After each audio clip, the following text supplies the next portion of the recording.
ಅರೆ ಕಡಿಮೆ ಹಾಕು ಆದ್ರೆ ಅಸಲಿ ಹಾಕು. MDH ಕಾಶ್ಮೀರಿ ಕೆಂಪು ಮೆಣಸಿನ ಪೌಡರ್. MDH. ಇನ್ನು ಈ ಬಾರಿ ನೀವು ಪಡಿತರ ಅಕ್ಕಿ ಪಡೆಯುವಂತಹ ಸಂದರ್ಭದಲ್ಲಿ ಸ್ವಲ್ಪ ಸಮಸ್ಯೆ ಉಂಟಾಗಬಹುದು. ಯಾಕಂದ್ರೆ ಅನ್ನಭಾಗ್ಯ ಯೋಜನೆ ವಿಚಾರವಾಗಿ ಲಾರಿ ಮಾಲೀಕರ ಸಂಘ ಮುಷ್ಕರ ನಡೆಸ್ತಾ ಇದೆ. ಕಾರಣ ಏನು ಅಂತಂದ್ರೆ ಆಹಾರ ಧಾನ್ಯ ಸಾಗಾಟ ಮಾಡ್ತಾ ಇರುವಂತಹ ಹಣ ಸರ್ಕಾರ ಕೊಟ್ಟಿಲ್ಲ ಅನ್ನುವಂಥದ್ದು ಲಾರಿ ಮಾಲೀಕರ ಅಸಮಾಧಾನ ಕಾರಣ. ಲಾರಿಗಳು ಸಾಲ್ಗಟ್ಟಿ ನಿಂತಂತ ಬೆನ್ನಲ್ಲೇ TV9 ಕೂಡ ಈ ವಿಚಾರವಾಗಿ ವರದಿ ಮಾಡಿದ ನಂತರದಲ್ಲಿ ರಾಜ್ಯ ಸರ್ಕಾರಕ್ಕೆ ಇದರ ಗಂಭೀರತೆ ಅರ್ಥ ಆಯಿತು.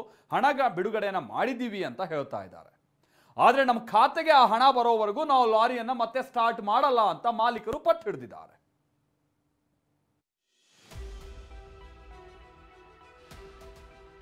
ರಸ್ತೆ ಆಗ್ತಿಲ್ಲ, ಅನುದಾನಕ್ಕೆ ಸಿಗ್ತಿಲ್ಲ, ಅನ್ನಭಾಗ್ಯದ ಅಕ್ಕಿ ಸಾಗಿಸೋ ಲಾರಿಗಳಿಗೂ ಪೇಮೆಂಟ್ ಆಗಿಲ್ಲ.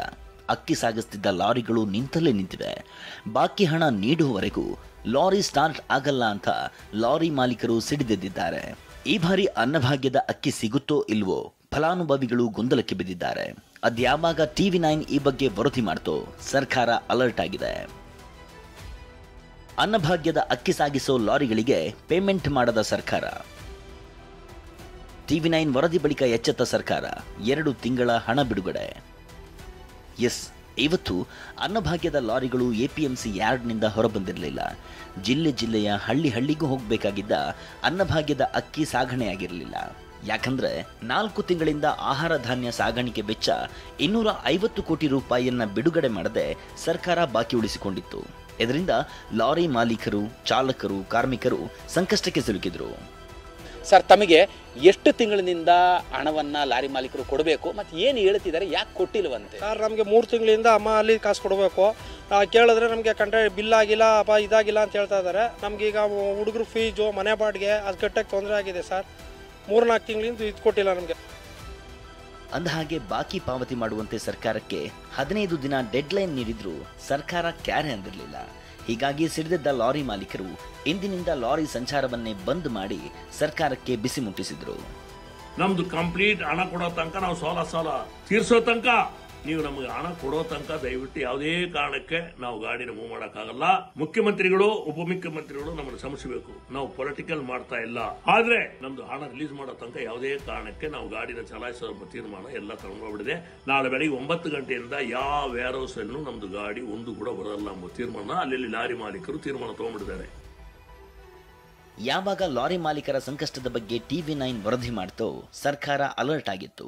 ತಕ್ಷಣಕ್ಕೆ 2 ತಿಂಗಳ 120 ಕೋಟಿ ರೂಪಾಯಿ ಬಿಡುಗಡೆಗೊಳಿಸುವಂತೆ ಆದೇಶ ಹೊರಡಿಸಿದೆ. ಇನ್ನು TV9 ಜೊತೆ ಮಾತನಾಡಿದ ಆಹಾರ ಸಚಿವ ಮುನಿಯಪ್ಪ ಎಲ್ಲಾ ಗೊಂದಲಕ್ಕೂ ಉತ್ತರ ಕೊಟ್ಟರು. 1 ವಾರದಲ್ಲಿ ಸಾಗಾಣಿಕೆ ಸಮಸ್ಯೆಯನ್ನ ಬಗೆಹರಿಸ್ತೀವಿ ಅಂದ್ರು. ಈ ವಾರದಲ್ಲಿ ಕಂಪ್ಲೀಟ್ ಆಗಿ ಕ್ಲಿಯರ್ ಆಗ್ತದೆ. ಏನು ಸಮಸ್ಯೆ ಆಗಿತ್ತು ಸರ್? ಅವ್ರು ಹೇಳ್ತಾ ಇರುವಂಥ 4 ತಿಂಗಳಿಂದ ನಾವು ಪೆಂಡಿಂಗ್ ಇದೆ, ಪದೇ ರಿಪೀಟ್ ಆಗ್ತಿದೆ. ಏನು ತಾಂತ್ರಿಕ ದೋಷ ಏನಾದ್ರು ಆಗಿತ್ತಾ ಅಥವಾ ಫೈನಾನ್ಸಿಂದ ಸಮಸ್ಯೆ ಆಗಿತ್ತಾ? ಫೈನಾನ್ಸ್ ಏನೂ ಸಮಸ್ಯೆ ಇಲ್ಲ. ಅವರು ಟೆಂಡರ್ ಕರೆಯೋದ್ರಲ್ಲಿ ಟೆಂಡರಲ್ಲಿ ಕೆಲವು ತಡ ಆಗಿದೆ, ನಿಧಾನ ಆಯಿತು. ಟ್ರಾನ್ಸ್ಪೋರ್ಟೇಷನ್ದು ರಿಪೋರ್ಟ್ ತೆಗೆದುಕೊಂಡು ಜಿಲ್ಲಾವಾರು ಮಾಹಿತಿ ಕಲೆಕ್ಟ್ ಮಾಡಿ ಅದನ್ನು ಬಿಲ್ ಮಾಡಿ ಅವ್ರು ಕೊಡಬೇಕಾಗಿತ್ತು. ಅದೆಲ್ಲ ವರದಿ ಬಂದಿದೆ. ನಮ್ಮ ಖಾತೆಗೆ ಹಣ ಬರುವವರೆಗೂ ಮುಷ್ಕರ ಹಿಂಪಡೆಯಲ್ಲ. ಸರ್ಕಾರ 120 ಕೋಟಿ ಬಿಡುಗಡೆಗೆ ಆದೇಶಿಸಿದೆ. ವಾರದಲ್ಲಿ ಸಮಸ್ಯೆ ಬಗೆಹರಿಸ್ತೀವಿ ಅಂತ ಸಚಿವರು ಹೇಳ್ತಿದ್ದಾರೆ. ಆದರೆ ಈ ಬಗ್ಗೆ ಪ್ರತಿಕ್ರಿಯಿಸಿದ ಲಾರಿ ಮಾಲೀಕರ ಸಂಘದ ಅಧ್ಯಕ್ಷ ಷಣ್ಮುಗಪ್ಪ, ಈ ಹಿಂದೆಯೂ ಜೂನ್ 19ರಂದು 100 ಕೋಟಿ ಹಾಕುವುದಾಗಿ ಹೇಳಿ 1 ರೂಪಾಯಿನೂ ಬಂದಿಲ್ಲ. ಹೀಗಾಗಿ ನಮ್ಮ ಖಾತೆಗೆ ಹಣ ಬರುವವರೆಗೂ ಮುಷ್ಕರ ಹಿಂಪಡೆಯಲ್ಲ ಅಂದಿದ್ದಾರೆ. ಇದೇ ವೇಳೆ ಅನ್ನಭಾಗ್ಯದ ಅಕ್ಕಿ ಬೇಕು ಅಂದ್ರೆ ಗ್ಯಾರಂಟಿ ಬಿಡಿ ಎಂಬ ರಾಯರೆಡ್ಡಿ ಹೇಳಿಕೆಯನ್ನ ವಿಪಕ್ಷಗಳು ಅಸ್ತ್ರವಾಗಿಸಿಕೊಂಡಿವೆ. ಇವತ್ತು ಕೂಡ ಕಿಡಿಕಾರಿದ ಬಿಜೆಪಿ ನಾಯಕರು ಸರ್ಕಾರದ ವಿರುದ್ಧ ಮುಗಿಬಿದ್ದಿದ್ರು. ಪಾಪರ್ ಮಾಡಿ ಈ ರಾಜ್ಯವನ್ನ ಪಾಪರ್, ಹೆಂಗೆ ಕೇರಳ ಪಾಪರ್ ಆಗಿದೆ, ಹಿಮಾಚಲ್ ಪ್ರದೇಶ ಪಾಪರ್ ಆಗಿದೆ, ಹಂಗೆ ರಾಜ್ಯವನ್ನ ಪಾಪರ್ ಮಾಡಿ ಹೋಗುವಂತ ಪಾಪರ್ ಸಿದ್ದರಾಮಯ್ಯ ಕರ್ನಾಟಕದಲ್ಲಿ ಇದ್ದಾರೆ. ಈ ಬೆದರಿಕೆ ಆಗ್ತಾ ಇರ್ತಕ್ಕಂಥದ್ದು ಬಸವರಾಜ ರೆಡ್ಡಿ ಅವರು ಮುಖ್ಯಮಂತ್ರಿಗಳ ಆರ್ಥಿಕ ಸಲಹೆಗಾರರು. ನಾನು ಅನ್ಕೊಂಡಿದ್ದೇನೆ ಮುಖ್ಯಮಂತ್ರಿಗಳ ಆರ್ಥಿಕ ಸಲಹೆಗಾರರು ಮುಖ್ಯಮಂತ್ರಿಗಳ ಸೂಚನೆ ಇಲ್ಲದೆ ಅವ್ರು ಏನೂ ಮಾತನಾಡೋದಕ್ಕೆ ಸಾಧ್ಯ ಇಲ್ಲ. ಆದರೆ ಬಸವರಾಯ ರಾಯರೆಡ್ಡಿ ಮಾತನ್ನ ಒಪ್ಪುವುದಕ್ಕೆ ಕಾಂಗ್ರೆಸ್ ನಾಯಕರು ಸಿದ್ಧರಿಲ್ಲ. ಈ ಬಗ್ಗೆ ದೆಹಲಿಯಲ್ಲಿ ಪ್ರತಿಕ್ರಿಯಿಸಿದ ಸಚಿವ ಚಲುವರಾಯಸ್ವಾಮಿ ಗ್ಯಾರಂಟಿನೂ ಆಗುತ್ತೆ, ರಸ್ತೆನೂ ಆಗುತ್ತೆ ಅಂದಿದ್ದಾರೆ. ಮತ್ತೊಂದು ಕಡೆ ಗೃಹ ಸಚಿವ ಪರಮೇಶ್ವರ್ ಅವರಂತೂ ಸಿಎಂ ಗಮನಿಸ್ತಾರೆ ಅಂತ ಹೇಳಿದ್ದಾರೆ. ಗ್ಯಾರಂಟಿನೂ ಆಗುತ್ತೆ, ರಸ್ತೆನೂ ಆಗುತ್ತೆ. ನನಗೆ ಅದು ಯಾಕೆ ಹೇಳಿದ್ರು, ನಾನು ಅದು ಯಾಕೆ ಹೇಳಿದಾರೋ ಗೊತ್ತಿಲ್ಲ. ಈಗಲೂ ಮನೆ ಪ್ರತಿಯೊಬ್ಬ MLAಗೂ 50 ಕೋಟಿ ಕೊಟ್ಟಿದ್ದಾರೆ. ಅದಲ್ಲದೆ ಇಲಾಖೆನಲ್ಲಿ ಏನಾಗುತ್ತೆ ಅದನ್ನು ಕೊಟ್ಟಿದ್ದಾರೆ. ಗೊತ್ತಿಲ್ಲ ಅದೆಲ್ಲ ಮುಖ್ಯಮಂತ್ರಿಗಳು ಅದ್ರ ಬಗ್ಗೆ ಗಮನ ಹರಿಸ್ತಾರೆ. ಅವರು ಫೈನಾನ್ಸ್ ಅವರಲ್ವಾ, ಅವರು ಮೇಲೆ ಫೈನಾನ್ಸ್ ಅಡ್ವೈಸರು ರಾಯರೆಡ್ಡಿ ಅವರೇ. ಸೊ ಅದು ಅವರಿಬ್ಬರಿಗೆ ಬಿಟ್ಟಿರೋ ವಿಚಾರ. ಆರ್ಥಿಕ ಸ್ಥಿತಿ ಸುಧಾರಿಸಿದ್ರೆ ಗಂಡಸರಿಗೂ ಫ್ರೀ ಪ್ರಯಾಣ ಎಂದ ರಾಯರೆಡ್ಡಿ. ಯಾವಾಗ ತಾವು ಕೊಟ್ಟ ಹೇಳಿಕೆ ಪರ ವಿರೋಧದ ಚರ್ಚೆಗೆ ಗ್ರಾಸವಾಯಿತು, ರಾಯರೆಡ್ಡಿ ಎಚ್ಚೆತ್ತುಕೊಂಡ್ರು. ಇವತ್ತು ವೇದಿಕೆಯೊಂದರಲ್ಲಿ ಮಾತನಾಡುತ್ತಾ, ನಾನು ಹಣಕಾಸು ಮಂತ್ರಿಯಾದರೆ ಆರ್ಥಿಕ ಪರಿಸ್ಥಿತಿ ಸುಧಾರಿಸಿದ್ರೆ ಗಂಡು ಮಕ್ಕಳಿಗೂ ಬಸ್ ಫ್ರೀ ಮಾಡ್ತೀನಿ ಅಂತ ಘೋಷಿಸಿದ್ರು. ಕೇಳಿದ್ರು ಪ್ರಶ್ನೆ, ಏನು ಗ್ಯಾರಂಟಿ ನಿಲ್ಲಿಸ್ಬಿಡ್ತಾರಂತ. ನೋಡಪ್ಪ, ನನ್ನೇನ್ರ ಫೈನಾನ್ಸ್ ಮಿನಿಸ್ಟರ್ ಮಾಡ್ತಾರಿಲ್ಲ ಗೊತ್ತಿಲ್ಲ, ಮಂತ್ರಿಗಳು ಮಾಡ್ತಾರಿಲ್ಲ ಗೊತ್ತಿಲ್ಲ.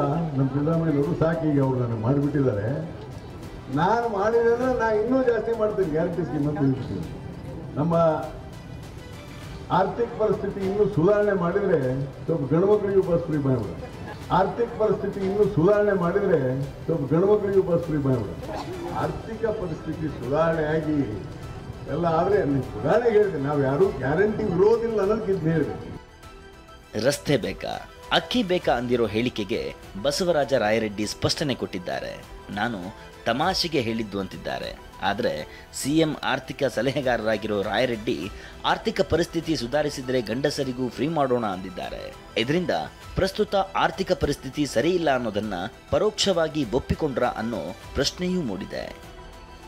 ಕಿರಣ್ ಸೂರ್ಯ ಜೊತೆ ಪ್ರಮೋದ್, TV9 ಬೆಂಗಳೂರು.